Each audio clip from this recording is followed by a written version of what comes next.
Good morning class 8। बेटा आज जो है हमारा हिंदी सेकंड चल रहा है और हिंदी सेकंड में हमारा जो है चैप्टर 2 है वर्ण विचार। ठीक है, तो वर्ण विचार में हम लोग ने जो है पूरा चैप्टर पढ़ा था। उसमें जो है बेटा कुछ पॉइंट्स हैं जो हम लोग ने आप कुछ बच्चों को समझ में नहीं आया है। आज हम उसके बारे में आपको फिर से रिवीजन कराएंगे और फिर उसके बाद हम उसका अभ्यास कार्य कराएंगे। ठीक है, तो बेटा देखिए पेज नंबर 16 पे जो ये इसमें हमने आपको पढ़ाया था विसर्ग का चिन्ह है जो हम लोग इस तरह से हलन लगाते हैं। ठीक है, संस्कृत में तो दो तरह के हलंग होते हैं, एक तो इस तरह से होता है और दूसरा जो होता है वो हमारा इस तरह से होता है। ठीक है, तो ये हमारे दो विसर्ग होते हैं। हा की ध्वनियां थी, दोनों के उच्चारण भी अलग अलग तरह से होते थे। एक के लिए चिन्ह हा बनाया गया है तो दूसरे के लिए विसर्ग। ठीक है, संस्कृत के वे शब्द जिनके अंत में विसर्ग आता था यदि हिंदी में आ गया है तो उनका लेखन भी हम संस्कृत की तरह विसर्ग लगाकर करते हैं, जैसे अतः, प्रातः, स्वतः, प्रायः। ठीक है, तो ये शब्द अगर हिंदी में आ जाता है तो हम लोग इसको भी संस्कृत की तरह हलन लगा के करते हैं इस तरह से। ठीक है, जैसे अतः, तो ये हमारा जो है संस्कृत में आता है, ये वाला हलन हमारा किसमें आता है? संस्कृत में। ठीक है, और इसी हलन को हम लोग हिंदी में जब कुछ शब्द होते हैं जिसमें हमें इस तरह के हलन लगाने होते हैं, ये वाला जो पहला वाला हलन है। ठीक है, जैसे अतः, प्रायः, इस तरह से जो शब्द लिखे जाते हैं वो हमारे जो है हलन कहलाते हैं। ठीक है, फिर हमारा है हिंदी में विसर्ग का उच्चारण समाप्त हो चुका है, इसे भी हु व्यंजनों के रूप में ही उच्चारित किया जाता है। हिंदी में जो विसर्ग का होता है उच्चारण वो समाप्त हो चुका है, इसमें हु के साथ मतलब इस वाले विसर्ग से पहचाना जाता है। ठीक है, अब जो है हमारा नेक्स्ट टॉपिक है रा का विविध वर्णों के साथ योग। रा का जो रा शब्द होता है हम लोग उसको विविध विधियों में कैसे प्रयोग करते हैं ये चीज देखिए। पॉइंट कहाँ पे आइए बेटा? स्वरहित रा, अपने आगे आने वाले व्यंजन पर रेफ यानी कि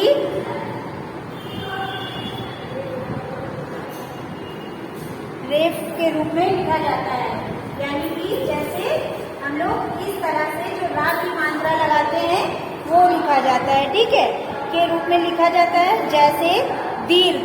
मान लीजिए हमको दीर्घ लिखना है, अब ये दीर्घ आ दिया, देखिए रा लगाएंगे इस तरह से तो ये हमारा हो गया दीर्घ। ठीक है, तो जो रा है वो हम लोग लिखेंगे नहीं, रा की हम लोग मात्रा लगाते हैं।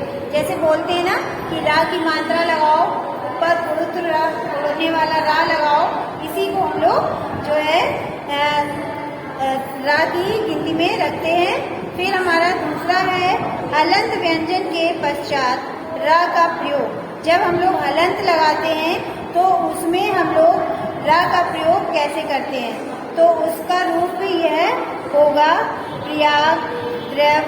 जैसे हम लोग प्रा, जो ये वाला जो है स्वादिष्ट वाला जो रा होता है वो ऊपर की साइड को लगता है और जो हलंत वाला जो रा होता है व्यंजन होता है वो हमेशा नीचे को लगता है इस तरह से। ठीक है, तो ये हमारा जो है नीचे वाला रा नीचे को लगाते हैं तो इसको हम लोग हलंत वाला रा कहते हैं। मान लीजिए आपको बोला जाता है कि प्रायः लिखिए, ठीक है, या द्रव लिखिए, तो आप लोग द्रव तो लिख लेते हैं तो आप लोग कंफ्यूज होते हैं कि इसमें कहाँ पे हलंत, तो हलंत वाला जो रा होता है वो नीचे लगाया जाता है तो द्रव यानी कि नीचे आएगा। तो ये हमारा जो है नीचे वाला हलंत है लगाते हैं द्रव, रा निकला ना बेटा, तो ये जो रा निकला है इसको हम लोग हलंग के रूप में लगाते हैं इस तरह से। ठीक, ये समझ में आ गया। फिर हमारा होगा, फिर हमारा है ट्यू एवं ड्यू के बाद आने वाला रा, व्यंजन के नीचे जो ट्यू, इस तरह से हम लोग ऐसे लगा देते हैं। तो ये हमारा जो है ट्यू वरना ड्यू के बाद लगाया जाता है के रूप में आता है। जैसे राष्ट्रीय, आपने देखा ये लिखा हुआ है, ऐसे हम लोग ने राष्ट्र लिख दिया। अब हम इसमें जब ये वाला रा लगा देंगे तो ये हमारा हो गया राष्ट्र। तो जो ट्यू और ड्र वाला जो रा होता है वो हम लोग इस तरह से लगाते हैं इसको, जो नीचे साइड में होता है। ठीक है, प्रयास, राष्ट्र, पुष्ट, ड्राम, ये सब जो है ये हमारे जो है रा और रा वाले वो होते हैं। फिर हम आ गया द्वितीय व्यंजन, जब दो समान व्यंजनों का प्रयोग साथ साथ हो और उसमें से एक हलंत हो तो उसे द्वितीय व्यंजन कहते हैं। जैसे दिल्ली, ठीक है, रस्सी। तो ये जो दिल्ली है हमारी, दो व्यंजन एक साथ आ रहे हैं, ये हमारे द्वितीय व्यंजन कहलाते हैं दिल्ली। तो ये दो ला है, तो ये दो ला हमारे इस व्यंजन के साथ मिल रहे हैं, तो ये हमारा क्या है, द्वितीय व्यंजन कहला रहा है। ठीक है, उसी तरह से देखिए खट्टा, खट्टा में दो टा आते हैं, खा और टा। ठीक है, तो ये हमारे जो दो टा आए हैं, तो मेरा कहने का मतलब है द्वितीय व्यंजन वो कहलाते हैं जहाँ पे हमारे जो है दो व्यंजन आते हैं।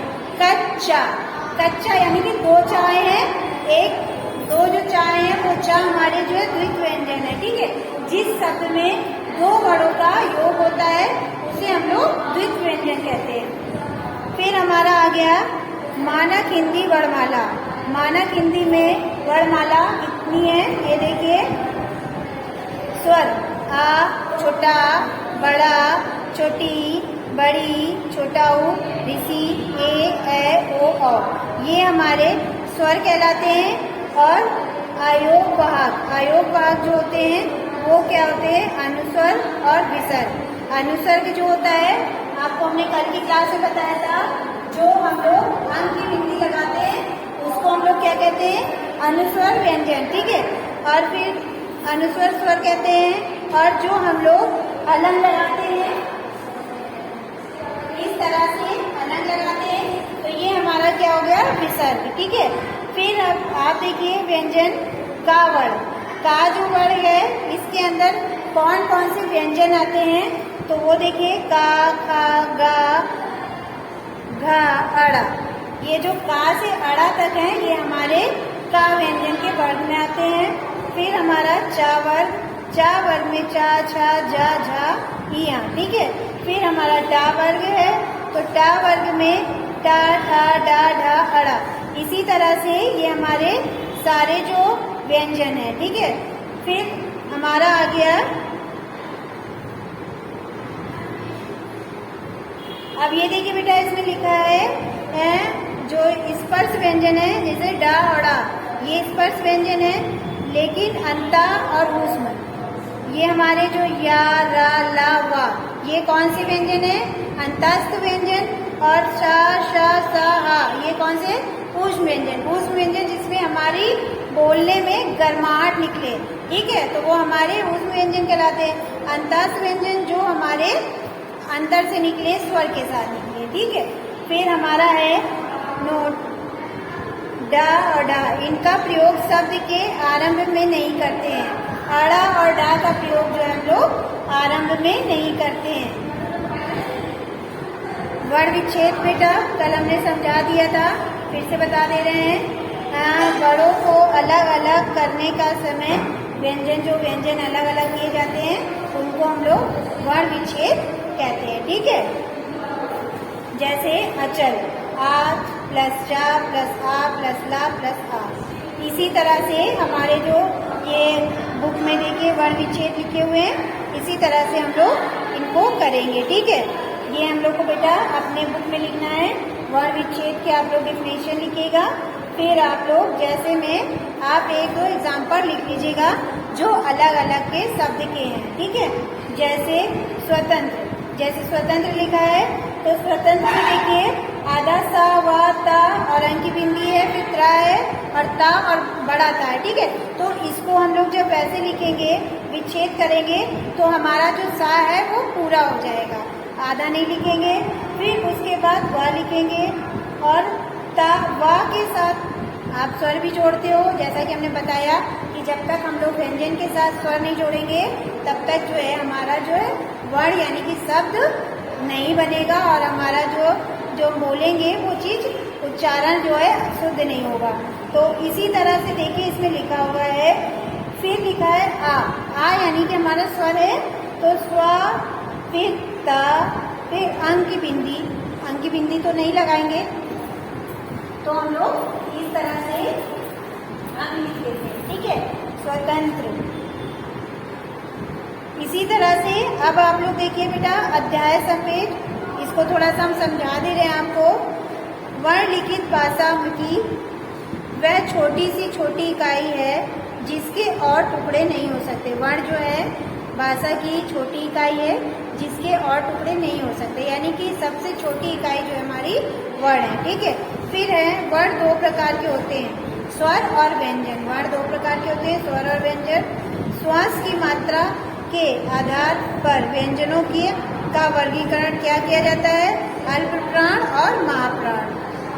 अल्प प्राण जो बहुत ही धीरे से निकलता है, महाप्राण जो बहुत जोर से बोली निकलती है। ठीक है, फिर हमारा है स्वतः स्त्रियों में कंपन के आधार पर वर्गीकरण, आदोष और शादोष। ठीक है, अयोग वाहक आ और अता दोनों ध्वनियों में अंग और आ के आ का ही चिन्ह लगाया जाता है। ठीक है, हम लोग अंग और आ को लिखते नहीं है, सिर्फ उसके चिन्ह लगाते हैं। ठीक है बेटा, फिर है अनुम्बार।